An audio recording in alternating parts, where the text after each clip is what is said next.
Hallelujah, hallelujah. Good evening, good night, good morning, good afternoon. Welcome back to Voice in the Wilderness, a voice in the wilderness.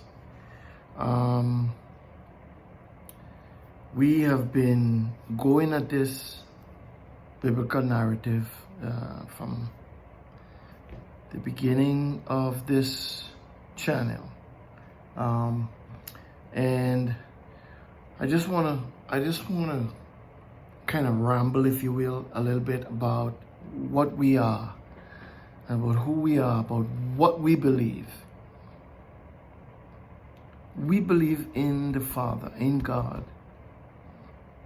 We believe Yeshua was sent as a man of God, as the Messiah of God, as God's Messiah in his first coming, to redeem the world, as Paul said, to take us from under the curse, under the disobedience, to take us away from being disobedient to God's command, and to lead us in obedience equals righteousness, equals fear of Jehovah. Today we're going to be looking at righteousness and the fear of God. And I will contend with you that righteousness equates or is equal to the fear of God. Righteousness is equal to obedience. Obedience is equal to the fear of God. And I want to make that point. That's what we believe, in the righteousness of God.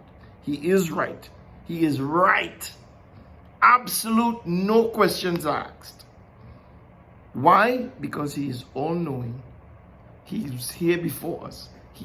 He created us. And he is trying to get us to understand, listen, if you do things my way, if you do things the way I ask you to do things, it's going to be all right with you. It's going to be well with you. But if you choose your own way or somebody else's way that's not my way, you are going to run into serious problems. And so we believe in the way of Yehovah. That's why he called Abraham, because he knew Abraham would lead his household, would raise his household in the way of Yehovah, in the way of God. And this is where we stand. This is who we are at the Voice in the Wilderness. We believe in the way of Yehovah, in the rules, the laws, the instructions, if you will. It's instructions. And we put the faith in him that as we obey the instructions, we come to him in good stead.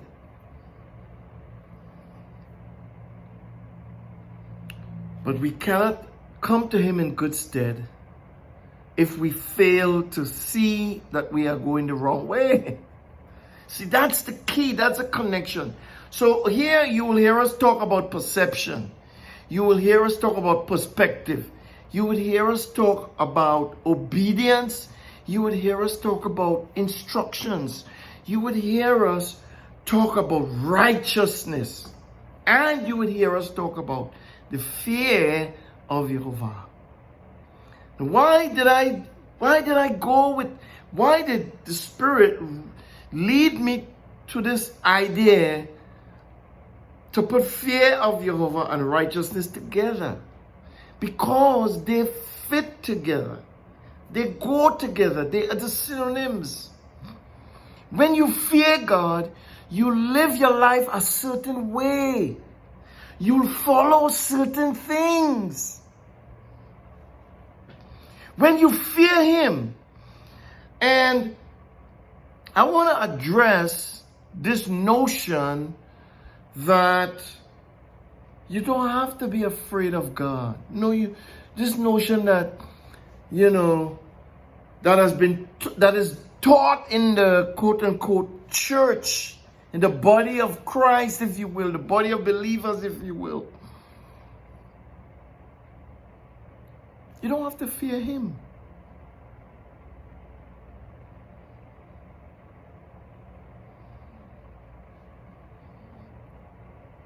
And I said, that's not true. No, I understand the concept when you say you don't have to fear him. God doesn't want you to fear him to the point where you are afraid to come to him. But he wants you to fear him to the point where you would be obedient to what he tells you. And there is a very thin line, a very fine line, if you will. I had a friend of mine in the fire service years ago. And he said he was in the military. He was a soldier. And he said that his dad was a sergeant major in the army. And his dad would do training, part of the training corps. And his dad, he said one time in one of the dad's classes, the dad was talking to the soldiers, and he said, he went up on the board in the classroom, and he took a marker and he drew an imaginary line on the board. An imaginary line. And he said to the class, he said, the distance, the span, the distance between sanity and insanity, the space between sanity and insanity is divided by that line. And everybody look on the board. It's like, Sarge, what line you talking about? Ain't no line up there. And he said, good. I'm glad that you recognize that. Okay? And why did I drop this little story in there? Is to say the same thing about the fear of God and the not fear of God. If how you are to fear God, that line between in you recognizing how you go about fearing God. You fear God to the extent where you want to be obedient to him because you don't want to suffer the repercussions. You don't want to be in his bad grace, if you will. You don't want to be on his bad side. You don't want to step on his last nerve. The written narrative says it's a fearful thing to fall in the hands of an angry God. Or something to that effect. It's in there. I know it's in there because I've read it many times. It's a scary thing to fall in the hands of an angry God. And in the Gospels, Yeshua said, it is better for you to fall on the rock than for the rock to fall on you. So, you could go ahead and believe what you choose to believe. That is not what I'm after. My goal is to speak truth 100% to the best of my ability, to speak truth. And let it, as the old folks would say, let the chips fall where they may. He who has ears to hear, let them hear. It is not my duty, not my desire to tickle your ears. It's not my desire to anger you. It's not my desire to frustrate you. It's not my desire to deceive you. It's not my desire to do none of those things, any such like. It is my heart's desire, my mind desire, my soul desire to speak truth according to the written narrative in the spirit of Yehovah.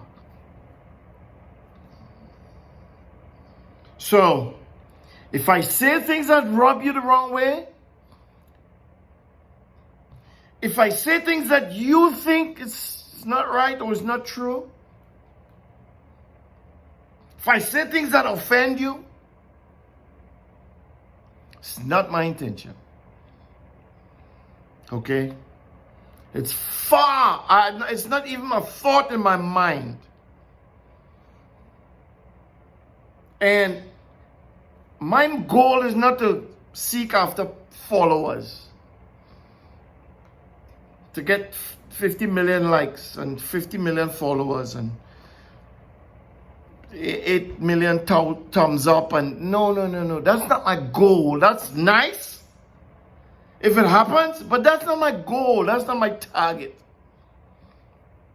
My target is to hit the mark constantly whenever I come before you to release a word, to release a teaching, to release to explain doctrine or to build doctrine or to expose false doctrine, as the case might be.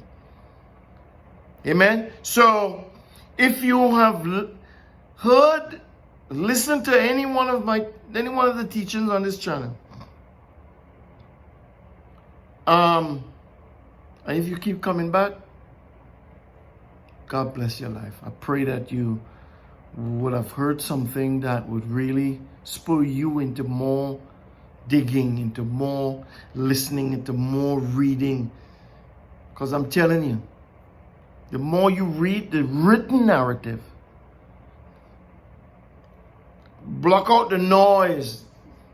When you read it, I don't want you to hear my voice. I want you to hear the words off the page or of the screen or whatever you read, whatever narrative wherever you read a narrative, whether it's on your phone, on your tablet, on your laptop, on your whatever, on your big screen TV, 65, 85, 95, 105 inches.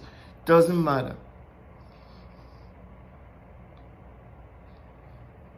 One of the most important things you can do is get your eyes in them words, on the words. Get your ears on the words, not on my voice, on the words that are written. Amen? So, if you're here and you have come back, and you like what you've heard, a thumbs up is fine. A nice comment is welcomed. Prayers are always welcome. Everybody need prayer. I'm no better than you. I'm no better than nobody, right? You would not believe how I think about myself like the least of the least of the least. I don't care what people say, but I'm just not that type of person. Never really been that type of person. Maybe in my former years, before Yehovah, before Christ, before Yeshua, before my encounter with the living God, because I had that encounter, right? So today we're going to talk about righteousness and the fear of God. What made Abraham righteous? He obeyed God, and it was accredited to him as righteousness. The written narrative said he believed God, and it was accredited to him as righteousness. We could say he had faith in Yehovah, and it was accredited to him. It doesn't.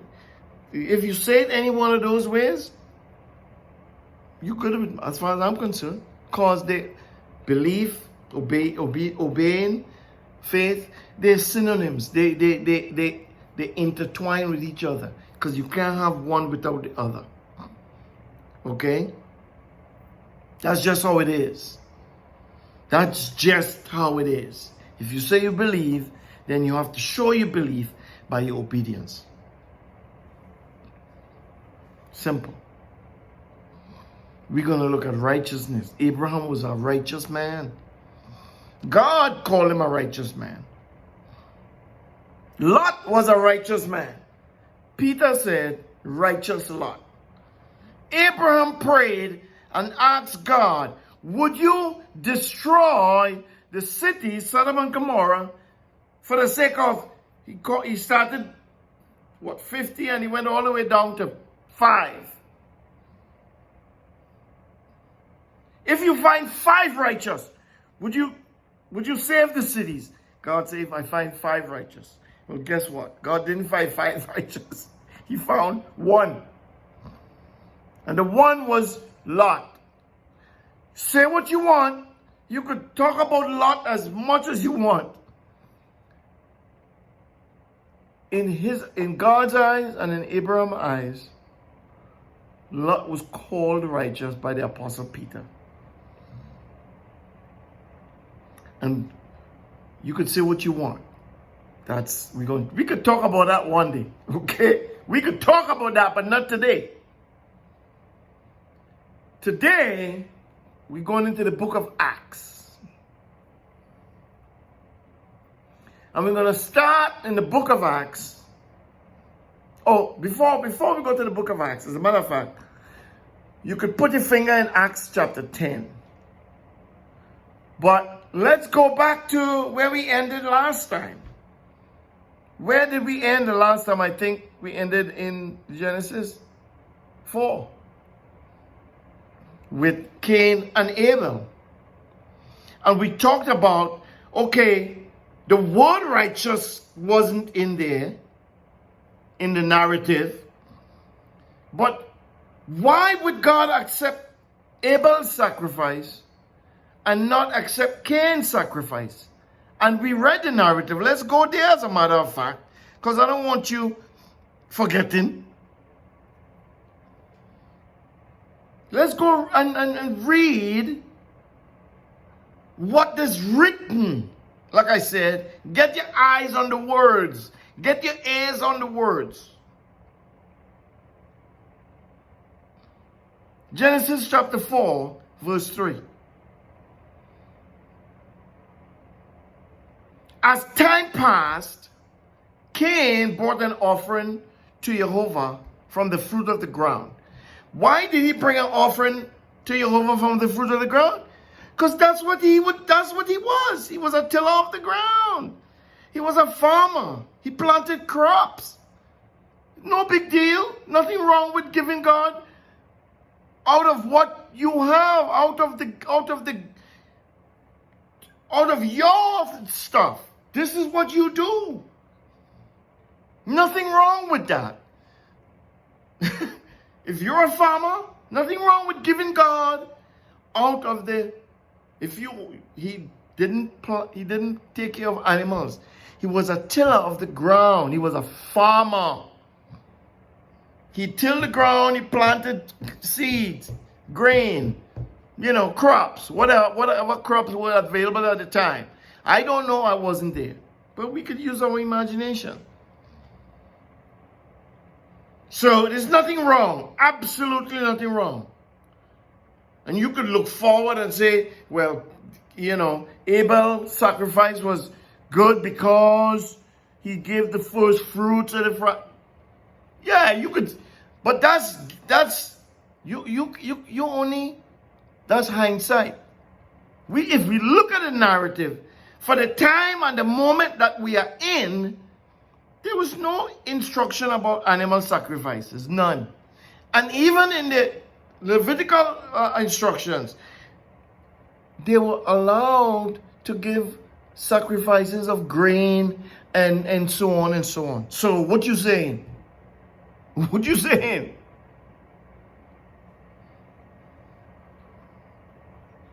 So sacrifices that come out of the ground was allowed. That's what Cain did. That's what he gave. And Abel gave sacrifices out of what he had, out of what he did, because he was the shepherd, he was the sheep herder, or whatever animals he was taking care of, firstborn of the flock, because that's all it said. Abel brought some. Cain, in verse 3 says, as time passed, Cain brought an offering to Yehovah from the fruit of the ground. Abel, in verse 4, also brought some of the firstborn of his flock and of its fat. How they knew that? That's not up for discussion. We don't know. Right? But I have a theory. And I believe my theory is correct, because God made us in his image. And I always, if you ever hear my teaching about what is man, or the essence of male and female, you understand why we know what we know. Where does all this information come from? It comes because it's imprinted on our hard drive. That's how they knew what they knew. At least that's my theory. It could be that God talked to them. It didn't say that in the narrative, though. There's nowhere in the narrative. As a matter of fact, it says that God spoke to Adam in the cool of the day. Him and Adam would be hanging out in the garden. We have no idea what the conversations were about. Could be God was teaching him all along. All the rules, all the instructions, all the Torah. We don't know. But, for the sake of the message, let's continue.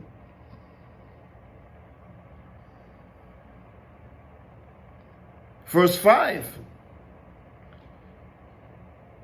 But he said, go back up to the end of verse 4. Yehovah respected Abel and his offering. But he did not respect Cain and his offering. As a matter of fact, let's look at that word respect and see what that word, just quick look at that word and see what jumps up, what comes out. The word just popped out at me. The word for offering here is sha'ah.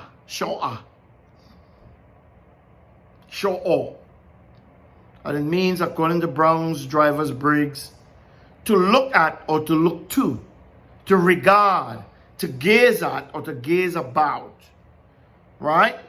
To behold, to look.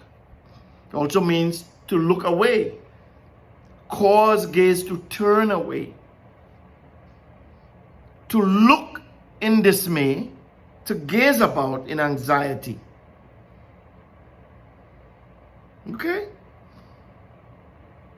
So, if we look at the word, it has a positive meaning, but it also has this little negativity in there, which is to look in dismay, right? Or to gaze about, right? Or to cause gaze to turn away. If we look at that word, that's what the word means, right? In the fullness of the word, according to Brown's, Driver, and Briggs. Now,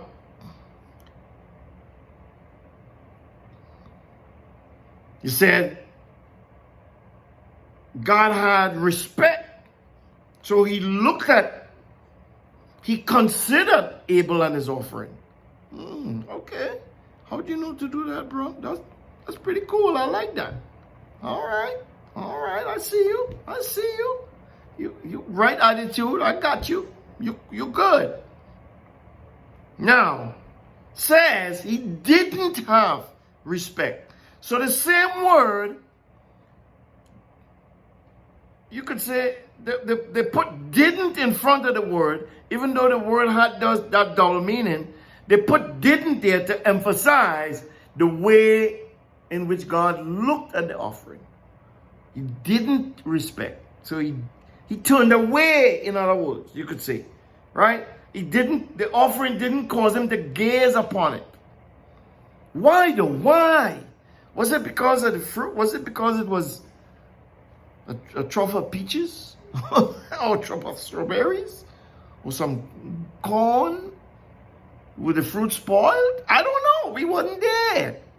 You wasn't there. But there's something that caused God to turn away or to not consider that a proper offering. And if, like Keith Johnson said, if we keep reading, we will see.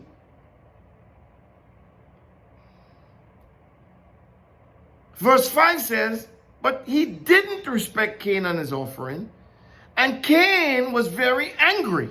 Wow.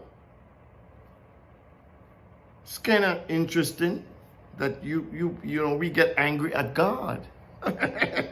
See, He's the creator. We're the created thing. You know what I'm saying? And when things don't go our way, or when things don't happen the way we perceive it should happen, we get angry at him. Think about that for a second. Okay?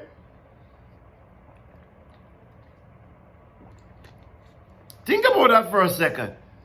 People get angry at God for different things, for different reasons. But He is Elohim Almighty. He is the creator. He is king. He is the exalted one. We are the, we the minuscules.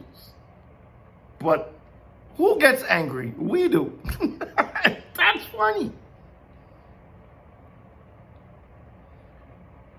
And what happens? Cain was very angry, and the expression on his face fell. That's what happens when we are angry, we're disappointed, we're sad, or any one of those kind of emotional things. That's how we know. Because I can see it on your face. You look angry, or you act angry, or you speak angry. It comes out, right? It shows. And God said to Cain in verse 6, why are you angry?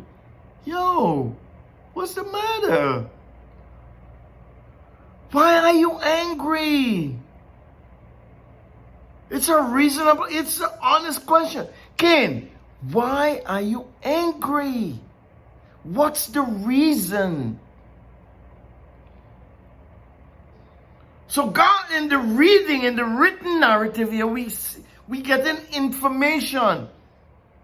And the information should give us inspiration. And the inspiration should give us revelation. Keith Johnson.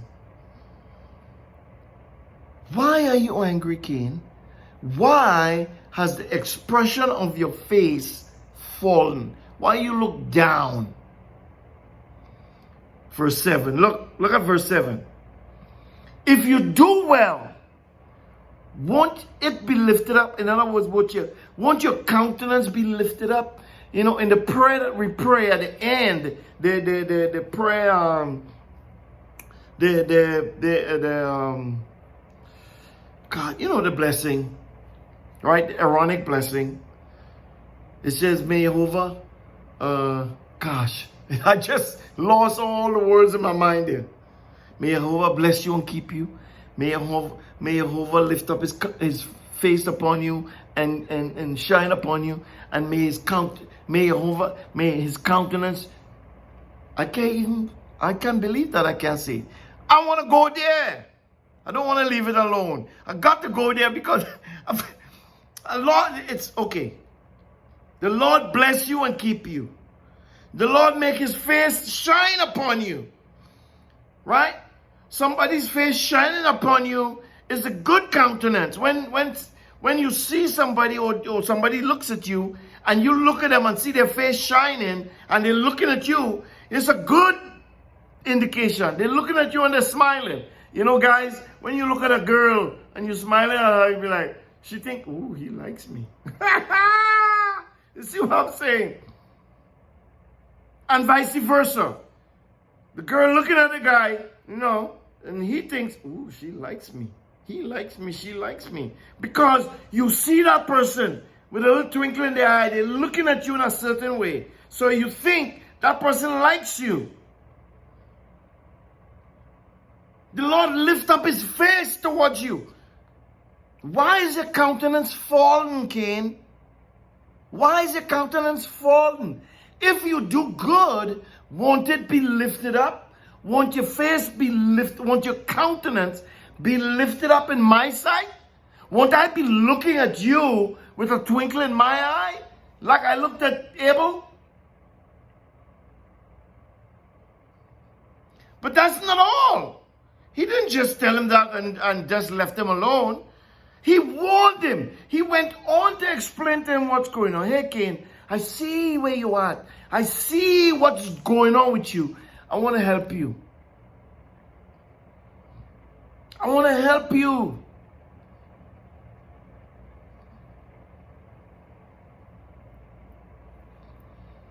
He said, if you do well, won't it be lifted up?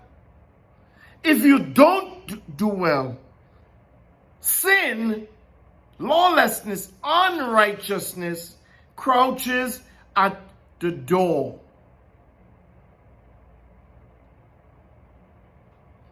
So we're talking about righteousness and the fear of God. And here we see the word sin. Sin is unrighteousness or unlawfulness or lawlessness or missing the mark and all those smaller, less significant meanings, if you will. Sin is transgression, if you will, of the instruction. It's when you break a law or when you transgress the instruction of God, when you don't listen to his voice, when you don't obey his commandments, when you don't obey his statutes. That's what sin is. And so here, Yah is telling the man, sin is knocking on your door, bro. And before the gift of the Holy Spirit, before the whole Greek philosophical idea of the Spirit coming down and all that stuff, God is telling this person, you can rule over sin. Well, did God lie? Is God a liar? God forbid. As Paul said, God is not a man that he should lie. Neither is he the son of man that he should repent. If he said it, he meant it. And he's telling Cain, sin has its attraction to you. It's knocking on your door. It's coming after you. It didn't get you yet. No. It didn't grab hold of you yet. But it's trying to come in. And he tells Cain, its desire is for you, but you are to rule over it. I am telling you, Cain, you can rule over the sin. And what does Cain do? Let's keep reading. Verse 8. Cain said to Abel, his brother, let's go into the field. While they were in the field, Cain rose up against Abel, his brother, and killed him. What would drive a man to be so angry at his brother to go to the extent of killing him? What is it? And I suggest to you, that was Cain's problem.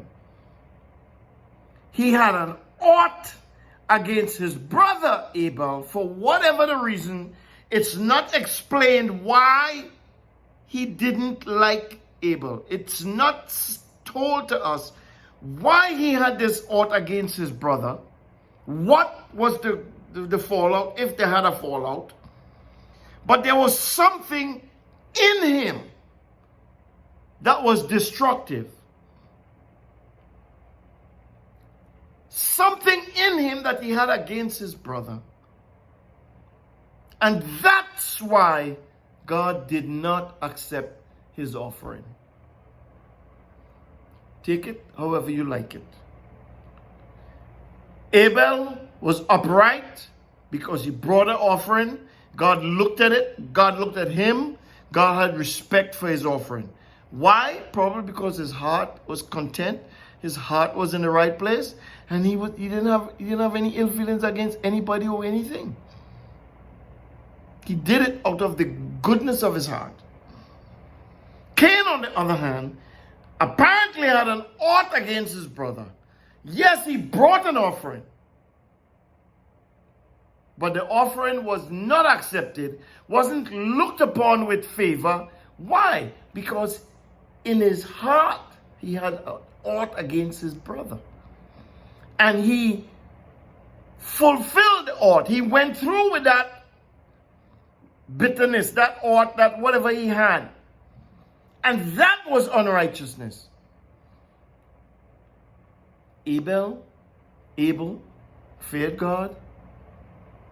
Cain didn't. He didn't. God told him, listen, man, I see where you are. I'm looking at you. I'm not going to accept your offering because I'm seeing you.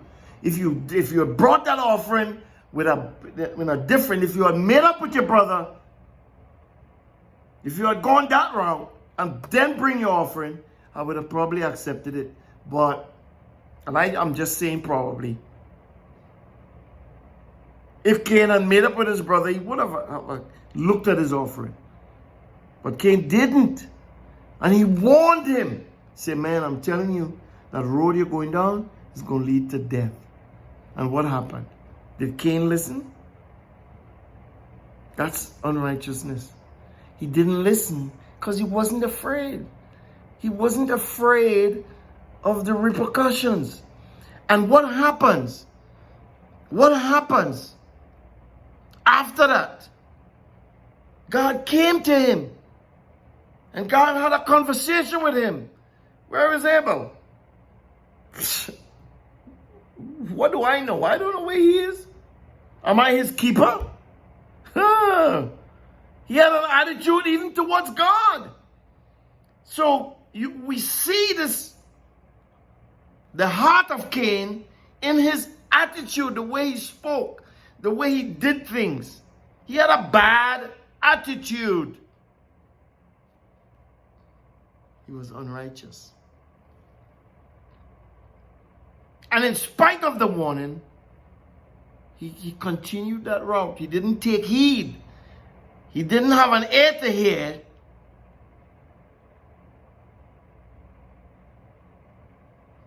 And he created the first known murder in humanity. And he's talking back to God too. And so when God began now to lay down the repercussions of his actions, verse 11, now you are cursed because of the ground, which has opened its mouth to receive your brother's blood from your hand. From now on, when you till the ground, it won't yield its strength to you. You will be a fugitive and a wanderer in the earth. Now he comes. After the repercussions, he comes. Verse 13. Cain said to Yehovah, my punishment is greater than I can bear. Well, why didn't you listen in the first place? Isn't that like me and you? Isn't that how we are? Isn't that how humans are? We're told what to do. We refuse to do it. We want to be bad with that refusal. We want to be rebellious. We want to be, according to the old folks, wrong and strong. And we want to pursue our own way. And when we pursue that way and we run into problems, we get mad at everybody, including God. And when the repercussions come, then we cry, I can't bear this, it's too much. It's too heavy, it's too hard. Should I think about that before, sir, ma'am, me? Should I think, I'm telling you, been there, done that, I should have think about that before. I have two sons, as I've said many times, and I tell them all the time, the less regrets you have in life is the better for you. Because you don't want to live till you're 60, 70, 80 years old, and your list of regrets is a mile long. No, you want it to be a couple inches, a foot maybe, couple feet maybe. Not a mile, not 10 miles, not 50 miles. No. We all make mistakes. We all going to fall. We all are going to fall into error. That's the sin in us, in the world. And as long as we're alive, we're susceptible to that. And that's what this journey is about. It's about walking away from that. It's about walking away from sin. It's about turning your back on lawlessness, unrighteousness, unafraidness, if that's a word. Or you're not, oh, you're scared of God. Well, the preacher said, don't be scared of God. I say, be afraid of him. Be very afraid.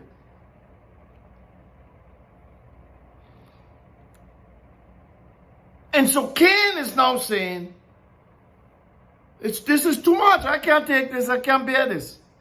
And when you hear the typical Christian preaching, when you hear the typical modern day preaching about the goodness of God and the grace of God, you would think that never existed before Yeshua.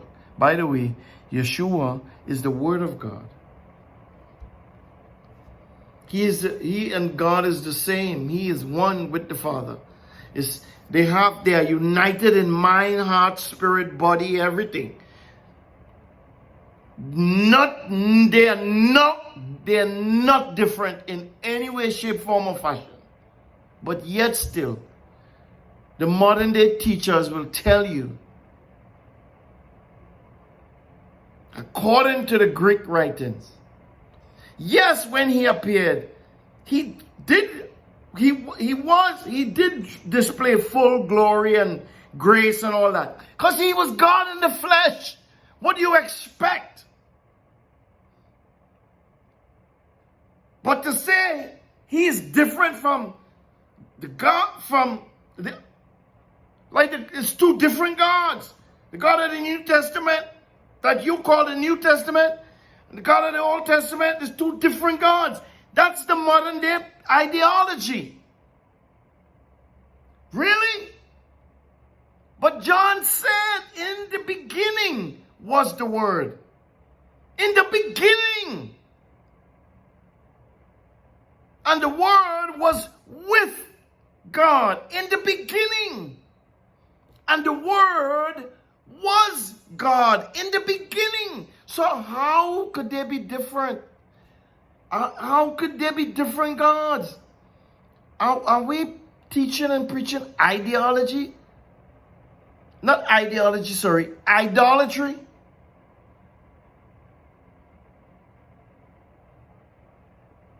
No. If we preach two different gods, we are preaching idolatry. Because Yehovah himself says, I am the creator, I am God, I change not. Yeshua said, I did not come to destroy. I came to perform. I came to do the law, not to destroy it. Where we get this null and void thing from? If Paul says it, then we have to away with Paul, away with him. If he say that, away with Paul, away with James, away with Peter, away with anybody who says that. Because he didn't say it. He never said it. And we're going to get into some stuff when we go into Acts chapter 10. I hope your fingers are still there. But we talk about God of the Old Testament, quote unquote, As if he's this evil, wicked person. Here we are reading where the man committed murder. He killed his own brother. And as a result, he suffered the repercussions. And then he says the repercussions, I can't bear that, man. I can't take that weight. That's too much. And this God who the modern day teachers and preachers proclaim is so bad and wicked and evil, says,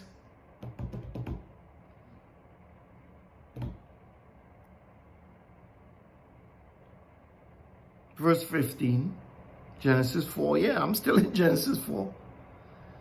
And Yehovah said to him, therefore, whoever slays Cain, because that was Cain's concern. You read verse 14, right? So verse 13, he says, my punishment is greater than I can bear. Verse 14, he says, you have driven me out today from the surface of the ground. I will be hidden from your face.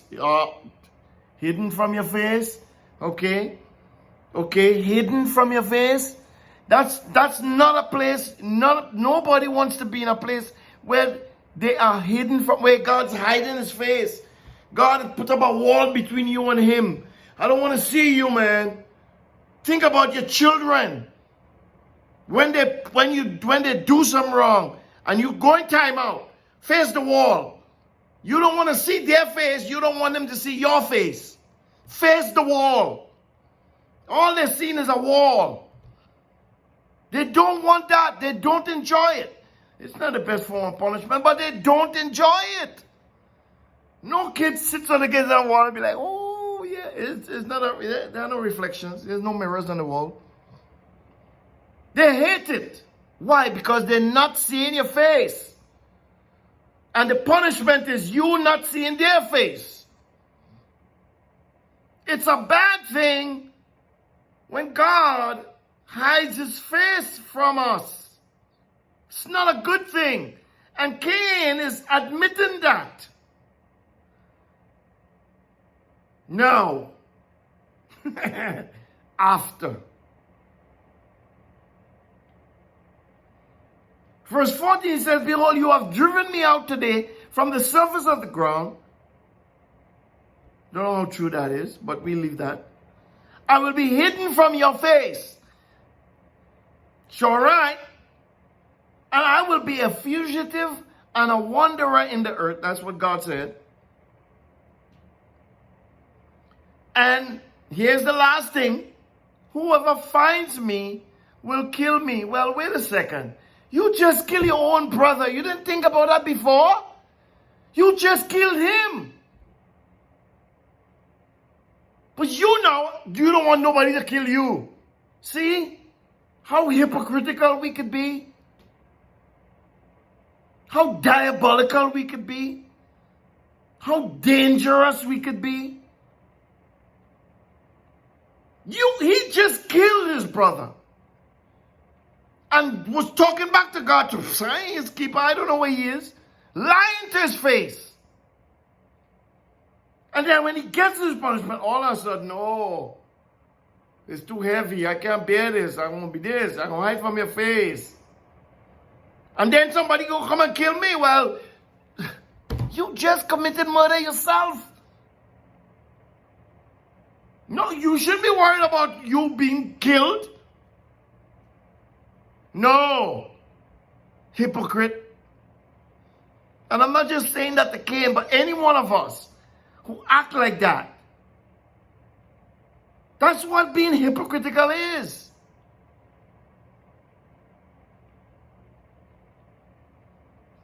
You kill somebody and then you want to get off scotch-free. No! That ain't right.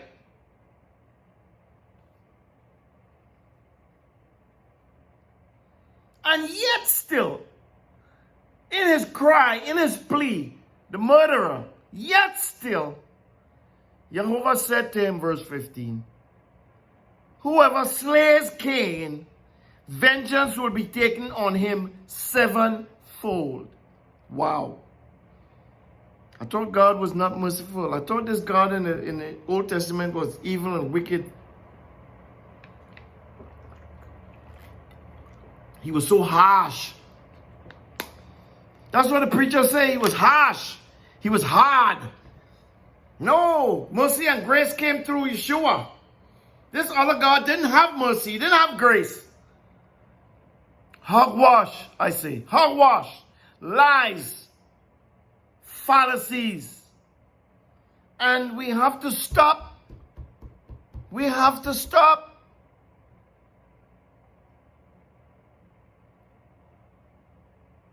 We have to stop.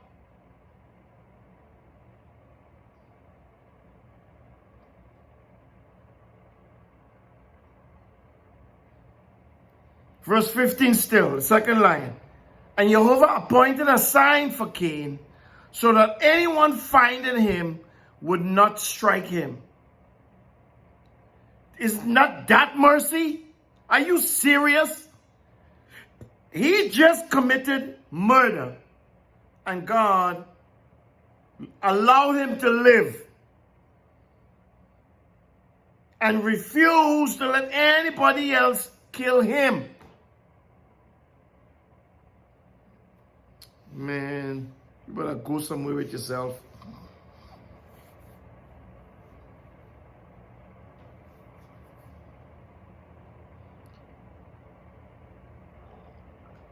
How could we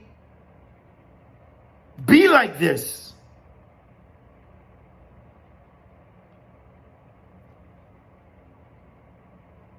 Let's go to Acts. Going from one end of the book to the next. Acts of the Apostles, chapter 10. We are talking about righteousness and the fear of Yehovah. We saw Cain have no fear for Yehovah.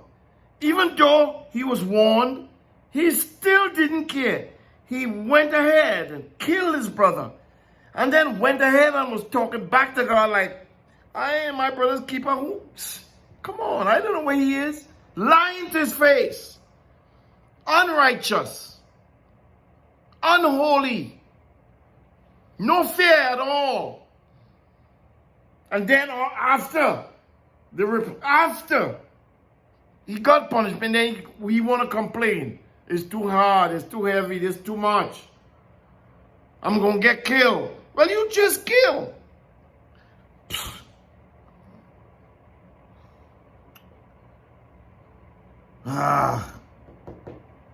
Acts chapter 10. Let's read right off from verse 1. And right off from verse 1. The words are coming right off the page. Not my words. The words of Apostle Luke. This book is ascribed to him as the writer. Now there was a certain man in Caesarea, Cornelius by name, a centurion of what was called the Italian regiment. A man in Caesarea, his name was Cornelius. He was a centurion, wasn't a Jew, in other words. He wasn't Jewish, he wasn't Jewish. But I want you to see the heart of this man. Verse 2. Acts chapter 10, verse 2. He was a devout man, one who feared Elohim with all his house, who gave gifts for the needy generously to the people, and always prayed to Elohim. Look at the character of this human being, who is not Jewish, by the way. According to the writer, Luke, he's not a Jew. Seemingly doesn't have Jewish inheritance. What we read in Galatians, the promise that God made to Abraham was that I would make you a great nation.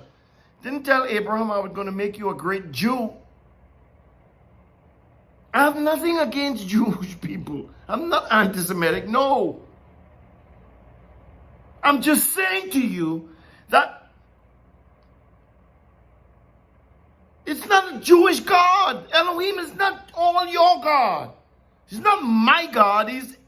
He created the universe, created every human being. And he's looking for human beings who would be obedient to him. Any human being. He gave a promise to your forefathers, to my forefather. Abraham is the father of many nations. Not just the Jewish nation. Many peoples. Not just the Jewish peoples. Get it right. Speak the truth. Please.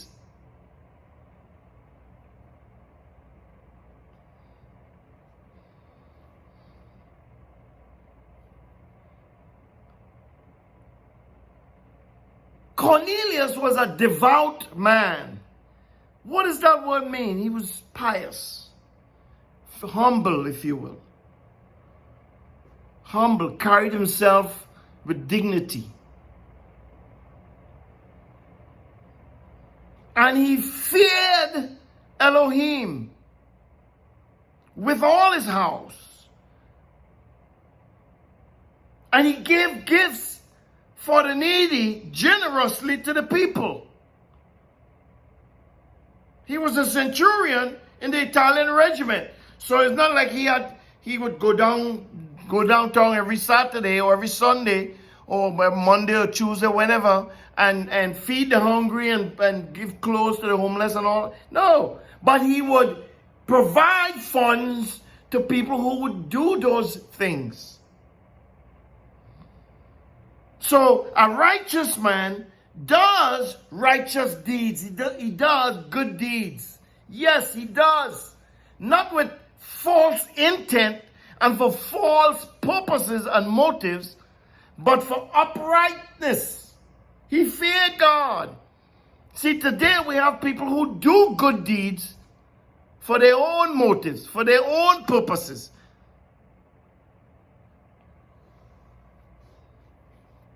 Because they're trying to build a name for themselves. This man feared God. Let's look at the word fear. Let's look at the word fear.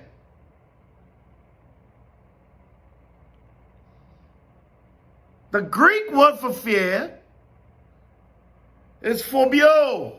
Phobio, like a phobia. A phobia is a fear. What does it mean? Fear definition says, to put to flight by terrifying, to scare away, to flee, to fear, to be afraid, to be struck with fear, to be seized with alarm.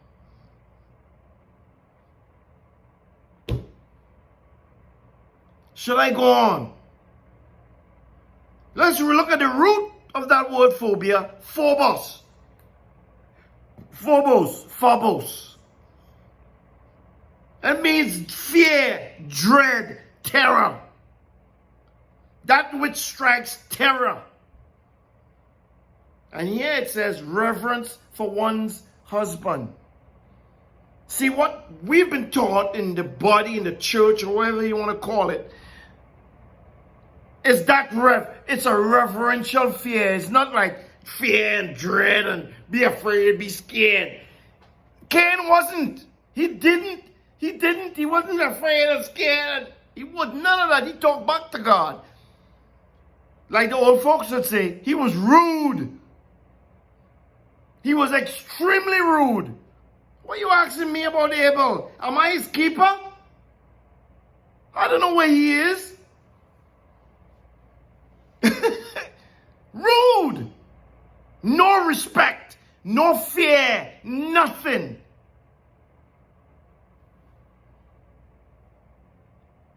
That's what fear is. Not just respect Oh, that's my dad. Let me be careful what I'm saying or how I'm saying it. Oh, that's my boss. Let me be. No, be afraid. Be afraid because you could get fired. Your dad could whoop you behind. God could take you out.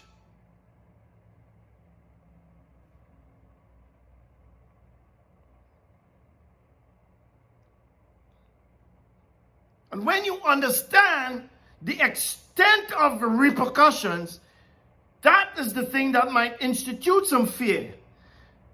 But that's not what we are taught. Oh, it's just a reverential fear. It's just a pious kind of fear. Yes, oh God, I know you love me so much. I'm going to just do what I want and you will still forgive me. I'm going to just do what I want and you wouldn't punish me. I'll just do what I want. No fear.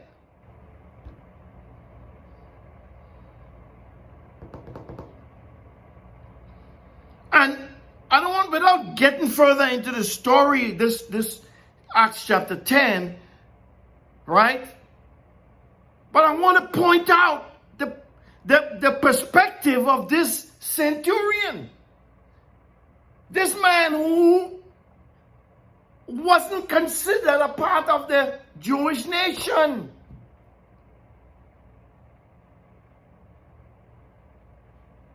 Falls right into my teaching of who is Israel. He is an Israelite. He is an Israelite. Cornelius is.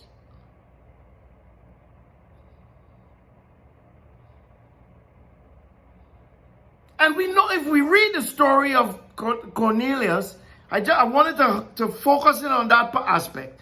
But if we read the story of Cornelius, we see that because he was a righteous man, because he feared God, because he was pious, because he was humble, because he prayed to Elohim, God visited him. God sent an angel. Why? God said, I have to give him my grace. I have to bring him in because he is like Abraham. The same mentality. His whole house feared God. He was like Abraham. He had that Abrahamic mindset. So, come on in, Cornelius. Come on in, son. You is part of the kingdom, man, because you have the mindset. I like your perception. Come on in. And the story of Cornelius fits with the vision of the Apostle Peter. And I want you to know, for you pork-eating people, has nothing to do with food. In this text, in the written narrative in this chapter, God did not give permission for people to eat pork or swine. That's not what this is about. And if you read, that's what Peter says. That's not what we're talking about, but it's kind of there. So let's bring it up. Let's deal with it.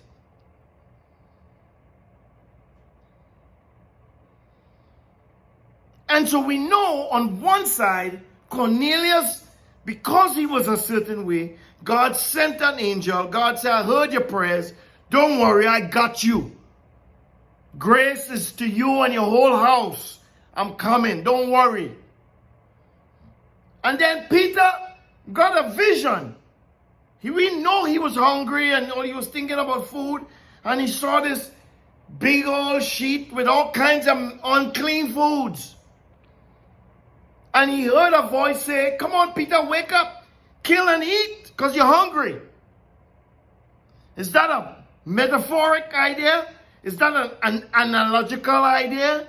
Or is that really real unclean animals?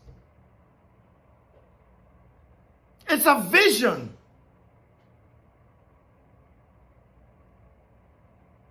Okay? It's a parable, if you will.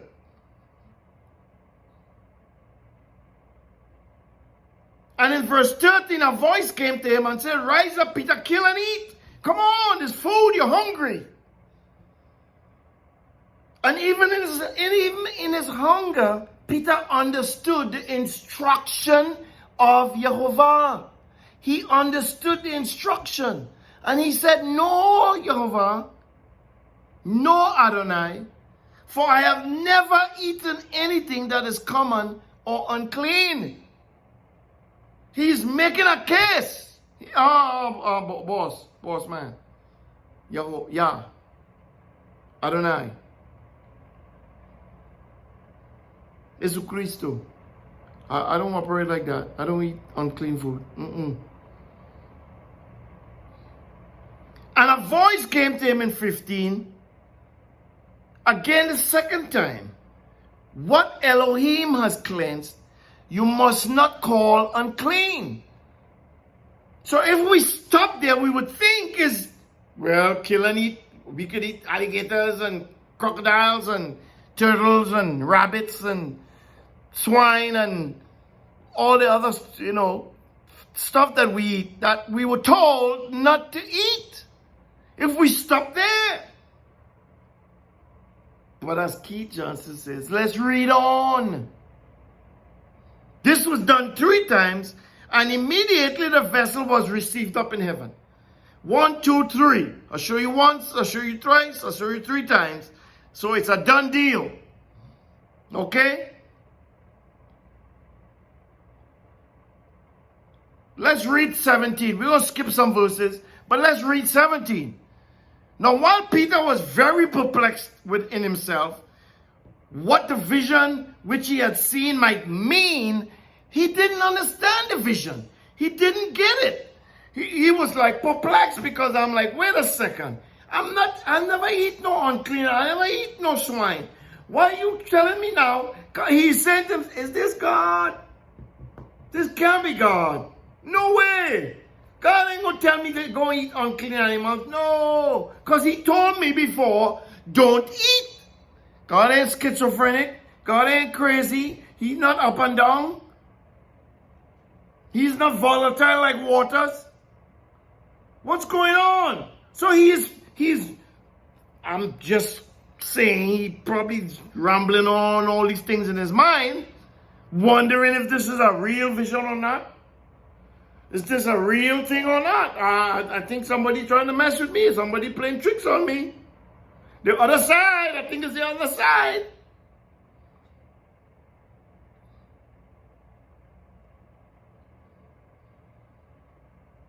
So on the other side, Cornelius already arranged, because he got the vision, he heard the angel, sent some men, go call Peter.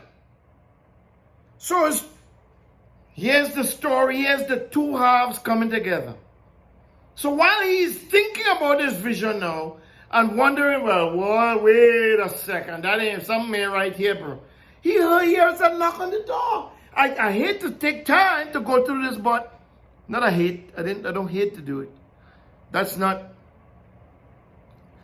because this is part of the text, I want to deal with it now.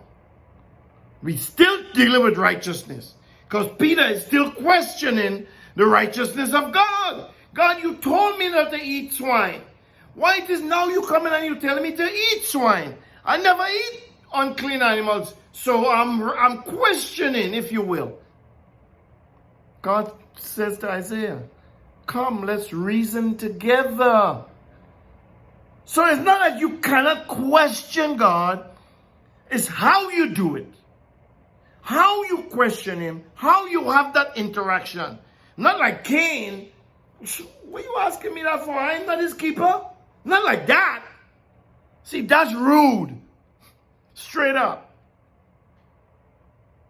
But if you understand he's the creator, and you've seen some things, and you trying to figure something, you're like, okay, God, I don't understand.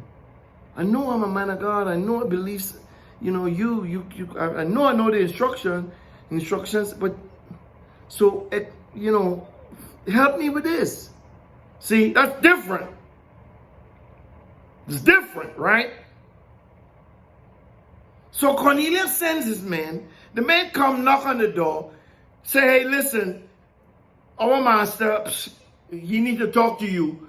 He got visited by an angel. The angel say, go talk to you. So master sent us to call you to him. The angel say, come to him. So can you come? Peter say, okay, let's go. Are you following?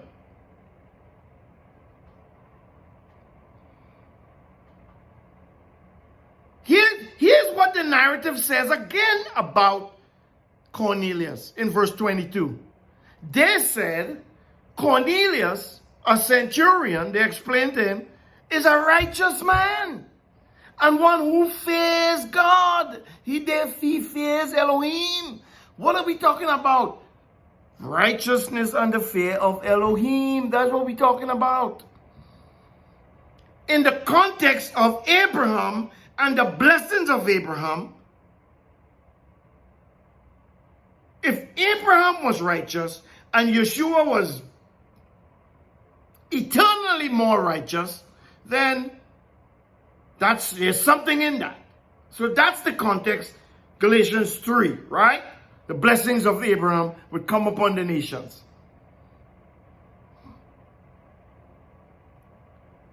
They explain it to Mr. Peter.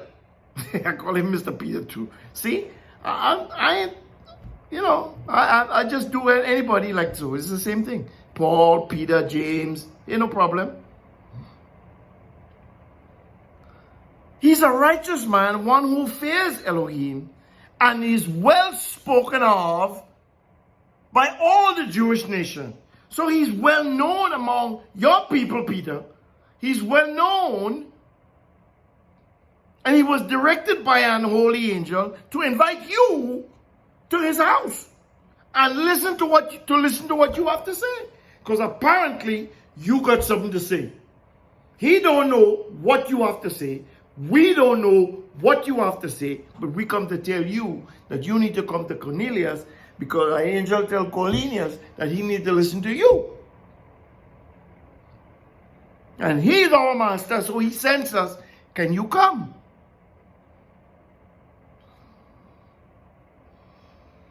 So he called them in, he gave them food, they sleep. The next day they left. Verse 28, let's go down.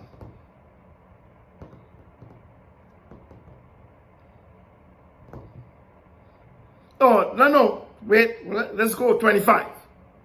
When Peter entered, Cornelius met him, fell down at his feet and worshipped him. Oh man, man of God, thank you so much for coming, and yada, yada, yada. Peter said, hey, no.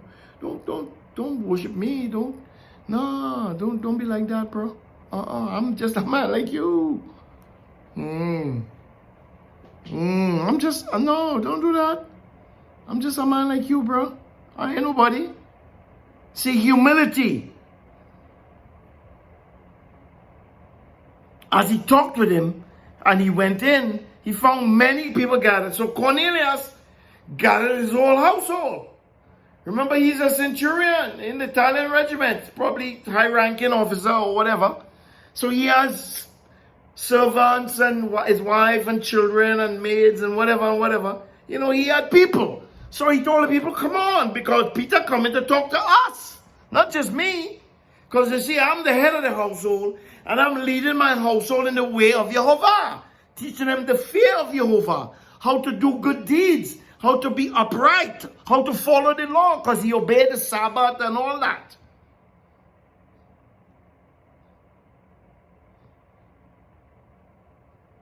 That's what being righteous means, if you didn't know.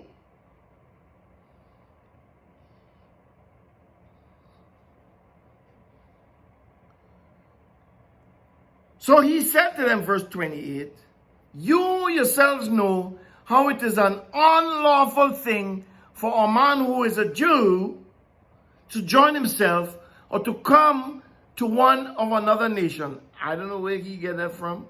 That's probably the oral law or whatever.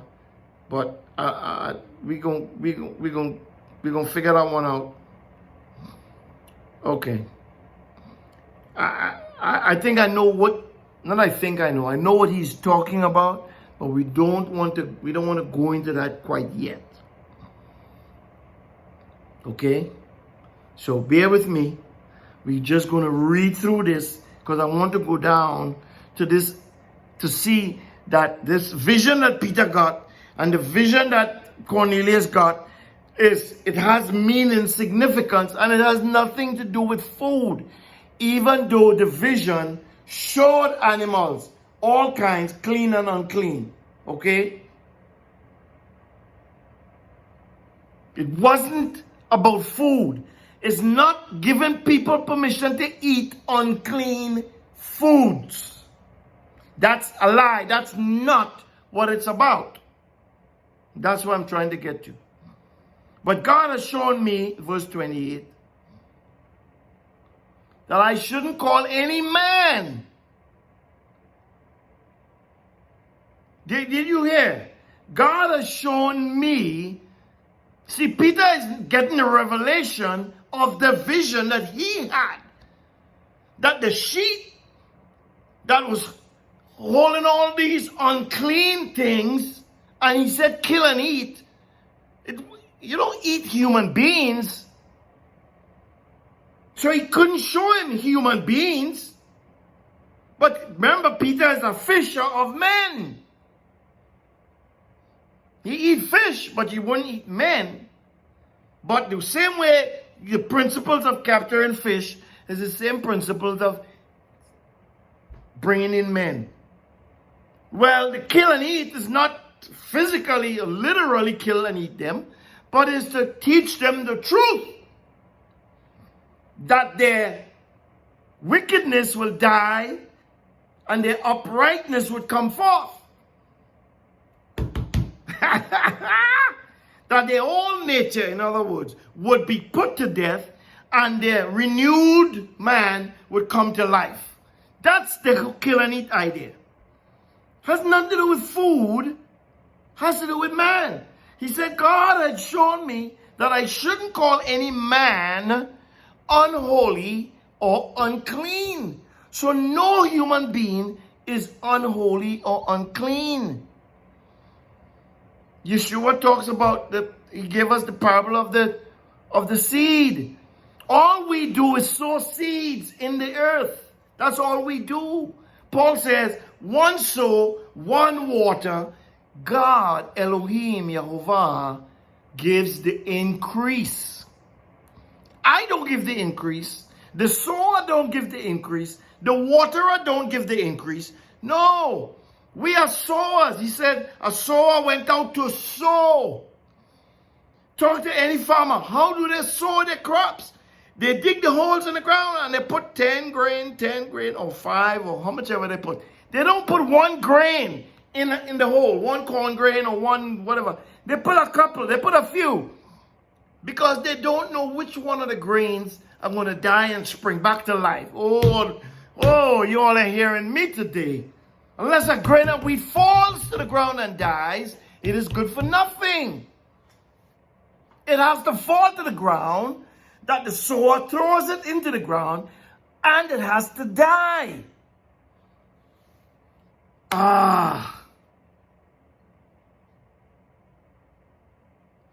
Therefore, verse 29, I also came without complaint when I was sent for. I asked, therefore, why did you send for me? See? Peter now is getting the revelation of the vision. But he still is unsure of some certain things. That's where the other half is important. So he said, I'm not complaining, but I'm still trying to find out, well, what you all want? What you all want from me? That part I don't know. And here comes Cornelius with the other half of the story. He said, verse 34 days ago, I was fasting until this hour. He was what? Fasting. Really? Well, he was righteous. He was upright. He was a godly man. He feared God. That's what upright, righteous, godly people do. He prayed all the time. Fasting, prayer. They go hand in hand. Come on, people. And he began to explain this vision. And a man stood before me in bright clothing and said, Cornelius, your prayer is heard. What prayer was Cornelius praying? I don't know. A prayer of salvation? I don't know. A prayer of deliverance? I don't know. We don't know. But the angel came, that's what we know, and said, your prayers are answered. And guess what? Your gifts, all this good stuff, all the good deeds that you do, I notice that. God says, I see those things. So when you walk uprightly, when you walk in the law, when you do the law, when you obey the law, that keeps God's face in front of you, or keeps you in front of his face. Yeah, he see you disobedient and rebellious, he put up a wall, put you in a corner and be like, when you ready? The prodigal son, when you ready? Yeah, we're going to talk. But right now, I don't want to see you. I hide my face. See? But when you're obedient, when you follow the law, when you do the instructions, when you listen to his voice, you are in his face. He's like, oh man. That don't mean you're not a sinner. That don't mean that you're quote unquote righteous person in his sight. Because remember what happened in the beginning, right? That axe still hanging over everybody's head. Everybody's head. The axe from the beginning is hanging over there and just waiting to come down and chop your neck off. But God doesn't want that. So he's looking at those who are obedient to his word, because he wants to take the axe.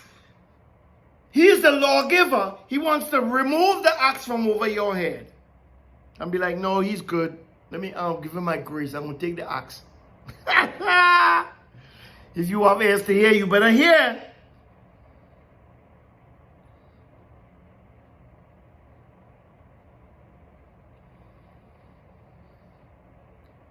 And so he said, the man said in the bright clothing in verse 32, send therefore to Joppa, summon Simon, who is also called Peter. He's staying yada, yada, yada. And when he comes, he will speak to you. Therefore, I sent to you at once, and it was good of you to come. See, he's cordial. He's friendly. He is godly. He is upright. He is humble. He fears God. Now, therefore, still in verse 32, we are all here present in the sight of Elohim to hear all the things that have been commanded you by him, by Elohim. Peter now, he got it. He understands.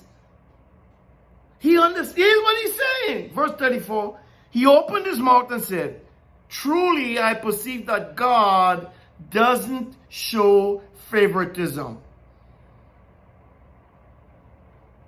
Oh, God is just looking at the Jews. No! God is interested in whosoever believes, whosoever is obedient to his word, whosoever is willing and obedient, whosoever is willing to do his will, obey his voice. That's the gospel that was preached to Abraham, according to Paul in Galatians 3. That was the gospel, because Paul said that the gospel was preached to Abraham. Gospel is not a New Testament thing. We have got to get it right.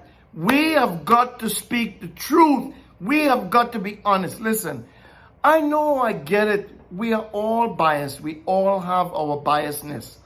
Okay?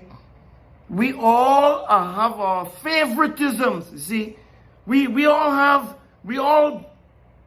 I favor this one, I favor that one, I favor that color skin and this color skin.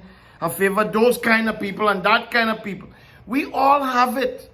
And as I said to you, my older son, he used to say, God shows favoritism only to those who obey him.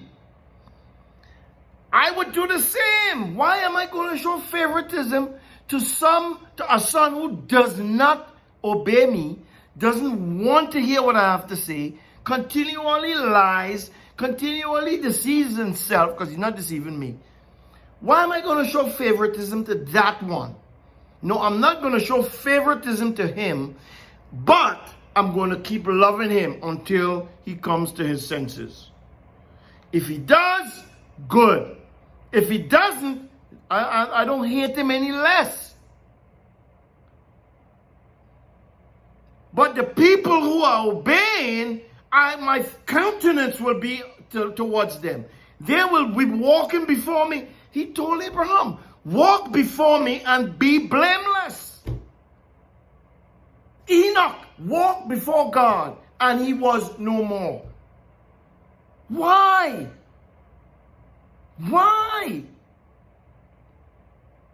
Noah found favor or grace in God's sight. Why? Because he was a righteous man. He was obedient. He understood certain things in his time, and he just I ain't doing that crazy stuff. You all doing all kinds of stuff, marrying, having sex with kids. You all doing all kinds of crazy stuff. I ain't that. I fear God. That's what being righteous is. I fear God. So I ain't doing all that crazy stuff. No, I ain't doing all that. That's what the fear of God is. It's seeing the craziness and being like, I ain't doing that because I fear him. Or let's go. We ain't ready to go there yet. But we're going to Matthew, Matthew 10 in a minute. Acts 10, Matthew 10. Like 10 is the number today. I don't know, but hey, who knows? Let's see. So Peter says, I truly perceive that God is not showing favoritism. And in this case, he's talking about Jewish people against Gentile people. Right? Again, that's not my goal. That's not my thing. God told Abraham, I'll make you a father of many nations. Okay? The Jewish people is just one nation. No matter how much thousands of them there are, there's just one nation. But it's whosoever. Okay? Verse 35. We're still in Acts 10, verse 35. But in every nation, listen to what the Apostle Peter is writing. Remember, he's not writing scripture, but he is, the account that is given is about a situation that is taking place. So he's writing pertaining to the situation taking place. He says, but in every nation, he who fears him and works righteousness is acceptable to him. Gosh, people, we have got to tell the truth. What does Peter mean in every nation? Is he talking about America, England, Israel, Iraq, Germany, France? Is he talking about Uzbekistan, Russia? What is Peter referring to? Again, I point you all, when you see the word nation, open your mind. It's not necessarily countries. Nation is more inclined to deal with people, ethnicity, okay? Every culture, creed, and race, every class. That's what Peter is referring to. That in every nation, every culture, every creed, every class of people that exists in the face of the earth, if that person fears Elohim and does righteousness, that person is acceptable to Elohim. Are you hearing that? That person is acceptable. In other words, Elohim's face is in the front of that person, or that person is in the front of Elohim's face. And that person will be accepted just as Cornelius and his whole household was. That's the gospel. That's what Abraham was told. Walk before me and be blameless. I'm going to make you a great nation. Kings will come out of you, or everybody who bless you will be blessed, and those who curse you will be cursed. You and your seed after you. That's the gospel. Why? Because Abraham believed God. He feared God. He was obedient to God.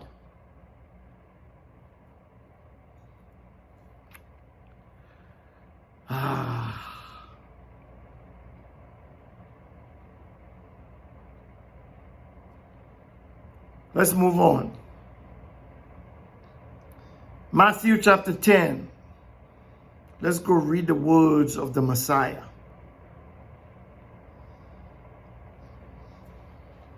Let's go read the words of the Mashiach. Yehovah, Yehoshua. Yehoshua. The deliverer. The one who came to do the law. The one who came to perform the acts of the law. To show us how to defeat obedience by being perfectly to show how to defeat, disobedience by being perfectly obedient.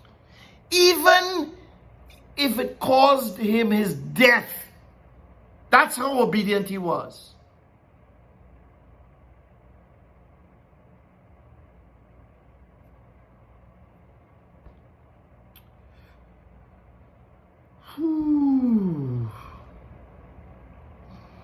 And when we read Matthew 10, I want to go down a little bit in the verses, down to verse 26, 27, 25, somewhere there. But taking everything in context, as I try to do, when you read it from verse 1, is where he called the 12 disciples and he gave them authority over unclean spirits and so on and so on. Right? And he sent them out. He sent them certain places. Okay?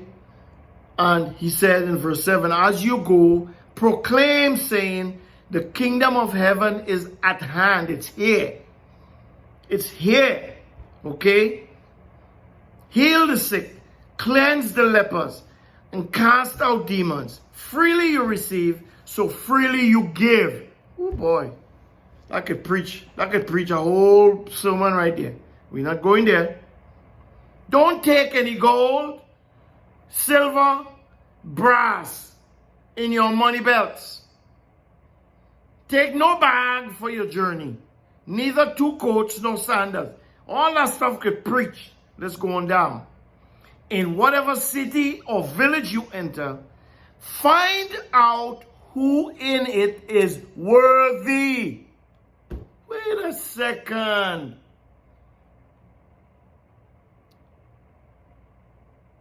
So we just ain't going to any and everybody. No. We need to find out who. We need to get some information. Who is in there? Cornelius was worthy. So God visited him. See? Everybody think I'm worthy. No, you're not. Don't think too highly of yourself.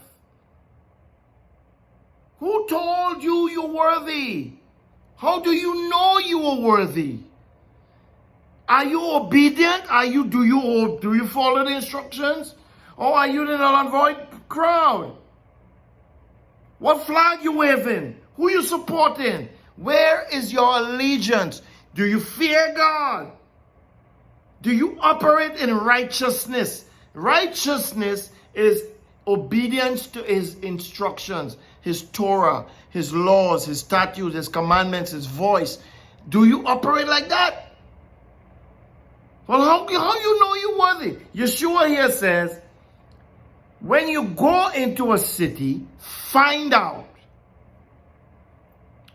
who in that city is worthy and stay there until you're ready to move on.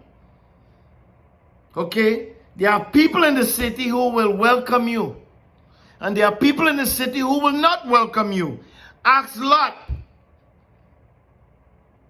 When the two men came, they didn't throw the welcome party for them two men. They wanted to, you know what, to them two men. Okay? 12, as you enter into a household, greet it. Greet the household. If the household is worthy, let your peace come to it. But if it isn't worthy, let your peace return to you. It's about, don't cast your pearls before swine. If people treating you bad, why you want to be there? Take your peace and move on. Golly, there's some strong words.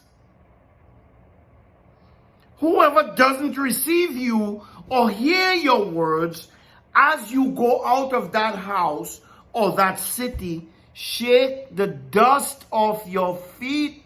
Don't even be contaminated by their dust. Some strong words. Most certainly, I tell you, it will be more tolerable for the land of Sodom and Gomorrah in the day of judgment than for that city.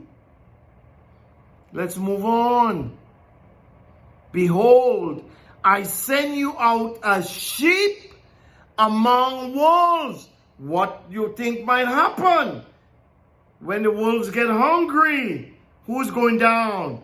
Of course, the sheep is going to go down. They're going to tear loose on the sheep. Therefore, be as wise as serpents. Wait a minute, the other side? So you're telling me this other side is wise? Yes. Be as wise as serpents. But what? Don't be as cruel as the serpent. Be as harmless as a dove. Also, beware of men, for they will deliver you up to councils and in their synagogues, and they will scourge you. Yes, you will be brought before governors and kings for my sake, for a testimony to them and to the nations. But when they deliver you up, don't be anxious how or what you will say, for it will be given you in that hour what you will say. For it will not be you who speak, but the Spirit of your Father who speaks in you. Also, he says, verse 21, Matthew 10 and 21, brother will deliver up brother to death, and father his child. Children will rise up against parents and cause them to be put to death. You will be hated by all men for my name's sake, but he who endures to the end shall be delivered. I'm going to go on. We ain't get where we're going to yet. But when they persecute you in this city, run to the next. For most certainly I tell you, you will not have gone through the cities of Israel until the Son of Man has come. A disciple is not above his rabbi. Wow, that will preach a whole preach right there. A disciple is not above his rabbi. So if your rabbi was persecuted and delivered up to death innocently for being perfectly obedient, then guess what? You must be perfectly obedient. I must be perfectly obedient. And if I'm delivered up to death, if you delivered up to death, so be it. We not bigger than him. Paul says, follow me as I follow him. What did he do? He was perfectly obedient. What am I supposed to do? Be perfectly obedient. To who? To what? To God's instructions, his Torah, his voice, his laws, his commandments, his statutes. However you want to say it, people. Am I preaching to the crowd? Or am I preaching to myself? If I'm preaching to myself, self, I hope you're hearing what the preacher say. You need to be obedient.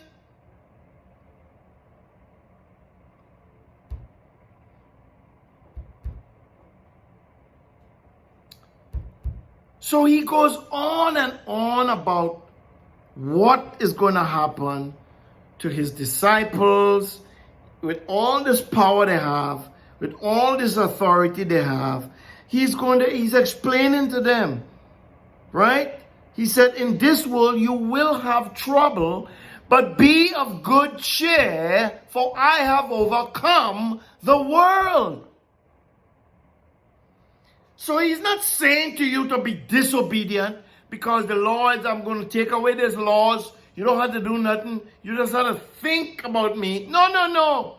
You still got to do. You got to do what I did.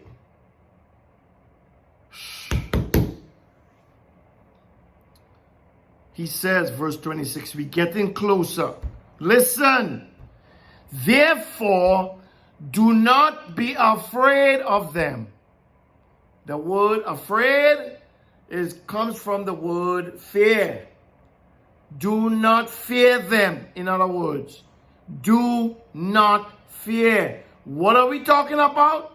Righteousness, lawfulness, obedience to God's voice, law, Torah, instructions, commandments, however you call it, whatever he says, we have to obey. We have to do.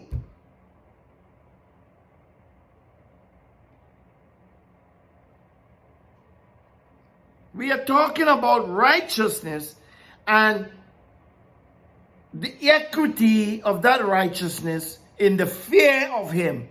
Because you fear him, you do what you are asked of him, or by him, or through him.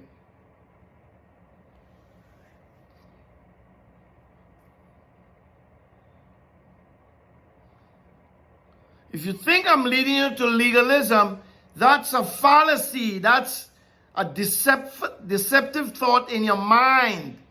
That's deceiving. That's a lie. That's not the truth. Okay? It's upright to do the law. To operate in the law is uprightness. That's righteousness. That's fearing God. That's what we are talking about. So it has nothing to do with legalistic.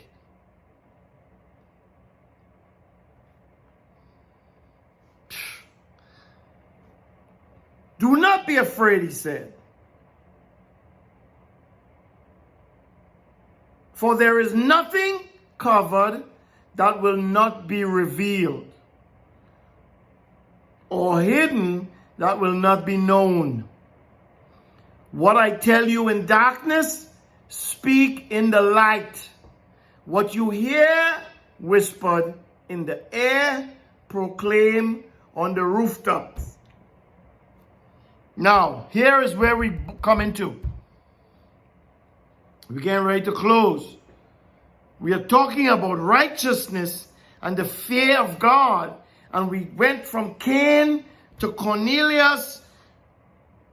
Here we are in the words of Yeshua. What did Yeshua say about fearing God? Cornelius was upright and he feared God. He was righteous, called righteous, and he feared God. Abel was righteous, he feared God, and he had an upright heart. So God accepted his offering. Cain didn't care about God, didn't care about his brother. Cain didn't care nothing. He was unrighteous. So God did not look kindly at his offering. Abraham was upright. Noah was righteous. Look at what we're talking about. They all feared God. Yeshua says, Matthew 10 and 28, do not be afraid of those who kill the body. Do not be afraid. Matthew 1, 10 and 1, he called the 12 disciples. He gave them authority over unclean spirits. He said, go. This is how you operate. Heal, deliver, set free, preach the word, all that good stuff. Right? Find people who are worthy. Talk to them. If you talk to them and they don't want to hear what you have to say, don't worry. Get your peace. Walk away. Shake the dust from your foot. Keep moving. Keep going. A sower went out to sow. All you're doing is trying to sow this word. Don't be afraid of nobody. Your father will turn on you. Your brother will turn on you. Your sister will turn on you. They're going to bring you up to governors and kings. I'm telling you, it's going to be trouble. You are going to be in trouble. You are not better than I am. You are not greater than me. If they treat me like that, guess what? They're going to treat you like that. Do not be afraid.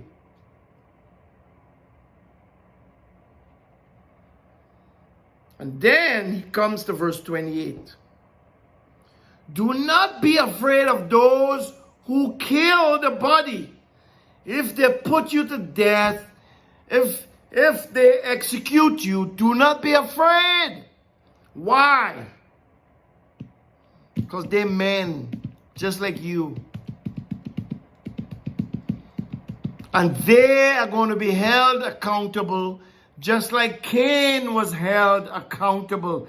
Just like every single one of us will be held accountable for everything that we have done. We will all be held accountable.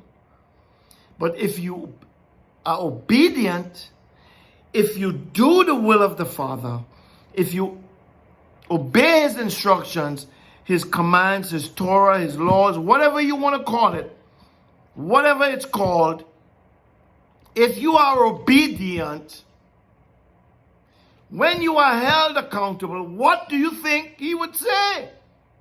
Oh no, I saw all your obedient acts. You will be like Cornelius. Don't be afraid. He says, verse 28, do not be afraid of those who can kill the body. Don't worry about them. There is somebody who is greater that I want you to be afraid of. I want you to be fearful of. Who is that other person? Let's read what Yeshua, the Messiah, says. Do not be afraid of those who kill the body, but are not able to kill the soul. Rather, instead, fear him who is able to destroy both the body and the soul. Who is that? Who is that person that is able to destroy both the body and the soul? That's him, Elohim, the creator of all things, the creator of all of us, the creator of all the universe, the greatest, most prolific. There is no king, there is none like him. Mika Moka, there is none like you. None. None. Not Biden, not Netanyahu, not no king, no, not who's a king? Not David, not Saul, not Solomon. And I'm calling some great kings. None of them could put a foot in Yehovah's shoes. None. John says, behold, here he comes. I can't even tie his shoelaces. I'm not even worthy to tie his shoelaces. That's the one who can put your body and your soul into the bad place. H-E double hockey sticks. Don't fear me. I can't do nothing. Don't fear the person sitting next to you. Don't fear the person driving in the car. Don't fear the person in the White House, the green house, the yellow house, the red house. Don't fear no man.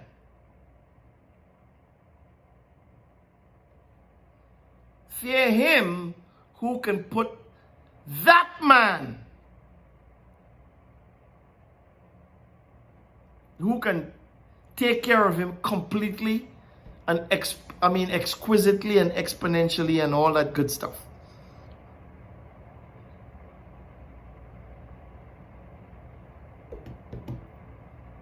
And then he eases into verse 29. Aren't 2 sparrows sold for an Assyrian coin? Right? He likens our lives to 2 sparrows. Not one of them falls to the ground apart from the will of the Father. So God knows everything about everybody. And he knows when your time has come. He knows. And nothing escapes his eyes, his ears, his sight. Nothing escapes him. No deed hidden in the dark, in the dungeons, in the pit. Nothing hidden. He said, he warned them before. Everything that's hidden will come to the light. Must. Because there is no secrets with God. You can't have a secret so secret that God ain't know that secret. It can't be a secretly. He knows it. So why are you afraid of what a man can do to you? Don't be afraid of that man. So we're talking about the fear of God, which is righteousness. Let's go to Proverbs chapter 1 and we'll close there.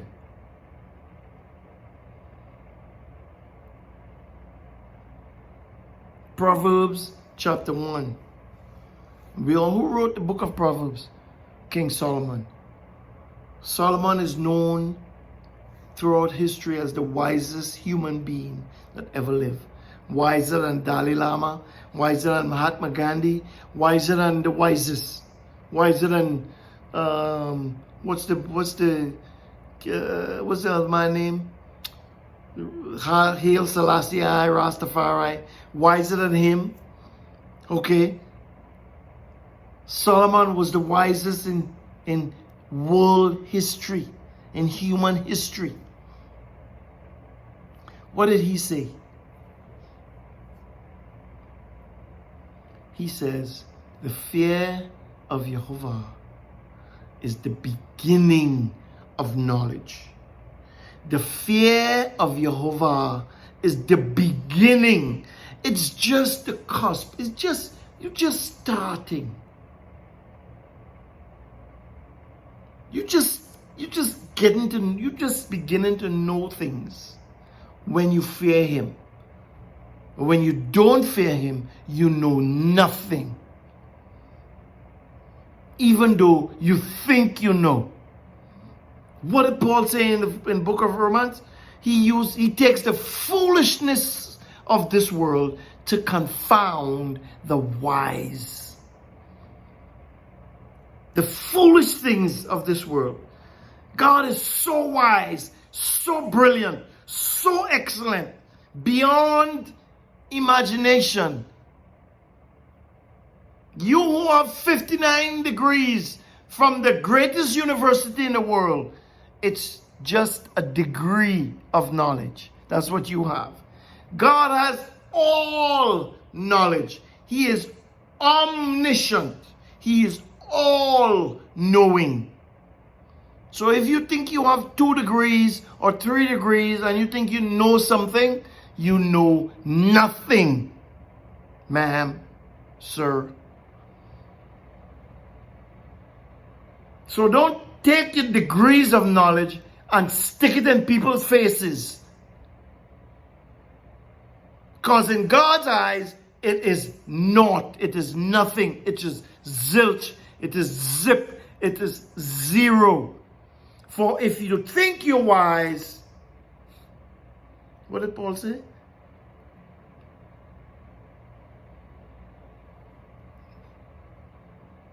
Don't think more highly of yourself than you ought to. For if you think you stand, you just might be falling. I'm not beating you down on your 2, 3, 4, 5 degrees. No. That's not what I'm saying. Don't misconstrue what I'm saying. I'm saying when you think you know because of the degrees that you have, you don't know. Because listen to what it's called, a degree. So it's a degree of information is what you have. The fear of Yehovah. If you don't have that fear of Yehovah, if you are not obedient to his laws, his rules, his instructions, or however you want to call it, if you're not obedient, you think them degrees going to do something for you?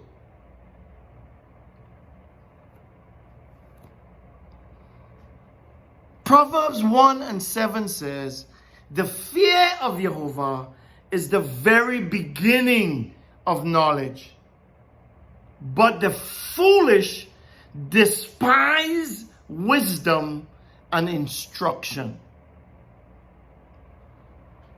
The foolish call it null and void instruction. That instruction is null and void.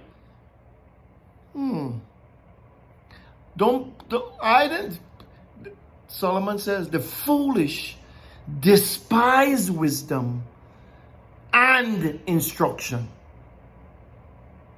And you could say the wisdom of instruction. Who's the one giving the instruction? The wisest of the wise. And in this case, I ain't talking about Solomon. I'm talking about the King of Kings, the Creator Yehovah. That's who I'm talking about. Ain't nobody wiser than him. He didn't ask Job. Go read Job and see what he tell Job. Excuse me, where were you when I laid the foundation, when I began to set things in motion? Where were you, bro? Who are you again? Doctor. Chair? Okay. That don't mean squat. If you don't have that fear, if you don't have that righteousness to be obedient to God's instructions, that's what righteousness is, sir, ma'am. That's what it is. That's the gospel. If you are willing and obedient, then you will eat the good of the land. You think you're eating the good of the land now?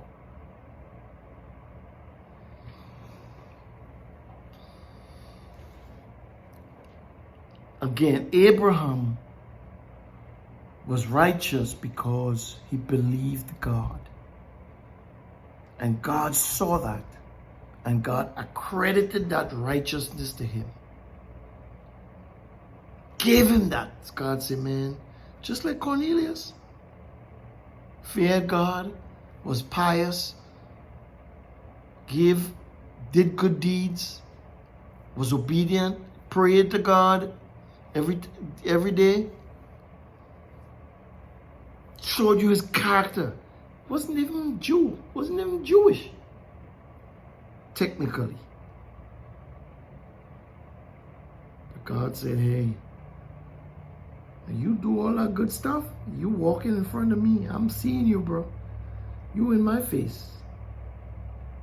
If my people who are called by my name shall humble themselves. First thing, humble themselves. Set them degrees aside. Do you fear God? Set them 50 years at university aside. Do you fear Elohim?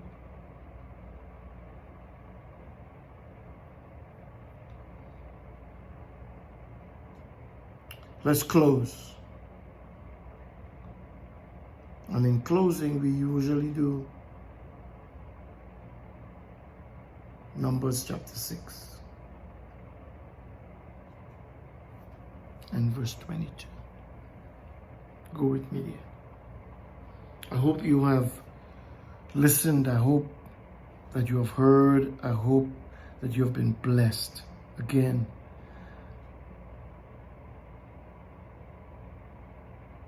I've been told that my message is a tough message. It is a tough message because we have been lied to for so long. We have been deceived for so long. Whether it's deliberate or not, that's not important.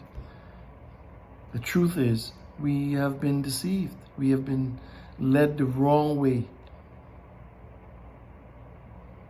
And so, yes, it's a tough message. And not many will hear. And I get it. But by chance, perhaps, one will. By chance, perhaps, God will give the increase. By chance, perhaps, I will water, somebody will plant a seed. I will plant a seed, somebody will water. By chance, perhaps, God will give the increase and bring you home.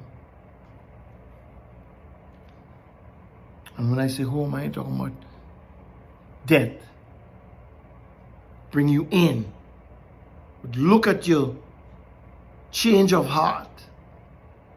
And he will turn his face to you. And he will call you out of them. Call you out from among them. And will tell you, be separate. Are you there? Numbers chapter 6, verse 22. Reads as follows. Yehovah spoke to Moses, saying, speak to Aaron and to his sons, saying, this is how you shall bless the children of Israel. You shall tell them, Yehovah bless you and keep you. Yehovah make his face shine on you and be gracious to you. Yehovah lift up his countenance toward you and give you peace.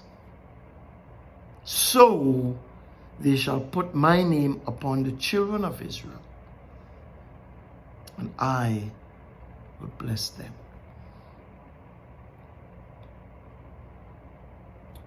Bye for now. Shavua Tov. Shalom. Buen nuit. Buenos días. Buenas noches. Buenas tardes. Peace.